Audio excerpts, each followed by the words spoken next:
Mega engineering సంస్థపై బురద జల్లబోయి బొక్కబోర్ల పడ్డాడు టీవీ9 మాజీ సీఈఓ రవిప్రకాష్. మెగా సంస్థ తానే బోరవెల్లి ప్రాజెక్టులో బ్యాంకు గ్యారంటీ ఇవ్వడంలో అక్రమాలకు పాల్పడిందని బాంబే హైకోర్టులో పీల్ దాఖలు చేశాడు. ఇరు పక్షాల వాదనలు విన్న బాంబే న్యాయస్థానం రవిప్రకాష్ దాఖలు చేసిన పబ్లిక్ ఇంట్రెస్ట్ లిటిగేషన్ ని కొట్టివేసింది. ఈ కేసులో మెగా ఇంజనీరింగ్ తరపున ముకుల్ రహత్గి మరియు ప్రముఖ న్యాయవాది Darius Khambata, Mumbai metropolitan region development authority తరపున తుషార్ మెహతా, రవిప్రకాష్ తరపున ప్రశాంత్ భూషణ్ వాదనలు వినిపించారు.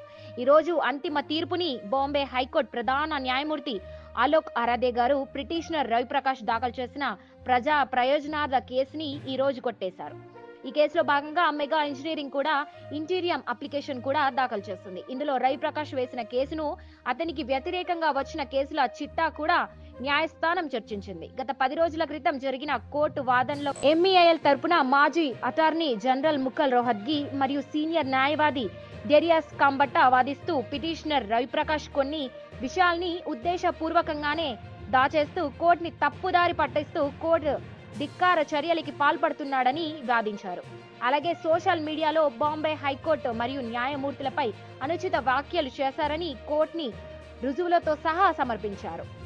ఈ పీల్ వ్యక్తిగత ద్వేషంతో ప్రజా ప్రయోజనాల కోసం కాదు అని పేర్కొంటూ పీల్ వ్యవస్థను దుర్వినియోగం చేయడాన్ని అడ్డుకోవాలని కోర్టును కోరారు. ఎంఎంఆర్డీఏ తరపున హాజరైన భారత సొలిసిటర్ జనరల్ శ్రీ తుషార్ మెహతా వాదిస్తూ ఈ peel public interest litigation rules కి అనుగుణంగా లేదని, ఎందుకంటే పిటిషనర్ కి లోక్ స్టాండ్ వాదించే అర్హత లేదని పేర్కొన్నారు. అంతేకాక వివాదాస్పదమైన గ్యారంటీలను స్టేట్ బ్యాంక్ ఆఫ్ ఇండియా మరియు స్టేట్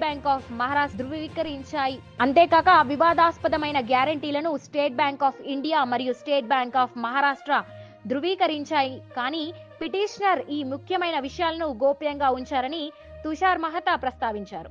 ఈ వాదనలకి ప్రతిస్పందిస్తూ పిటిషనర్ న్యాయవాది ప్రశాంత్ భూషణ్ మాట్లాడుతూ సోషల్ మీడియాలో చేసిన పోస్టులను అంగీకరించారు. అయితే అవి అతిగా ఉత్సాహంతో పోస్టు చేయబడ్డాయని, తరువాత తొలగించబడ్డాయని మరియు వాటి ప్రభావం చాలా పరిమితమైనదని పేర్కొన్నారు. ఒకవేళ కోర్టు పిటిషనర్ లో లోక స్టాండ్ లేదని భావిస్తే విచారణ కోసం అమికస్ క్యూర్ ని నియమించవచ్చని సూచించారు.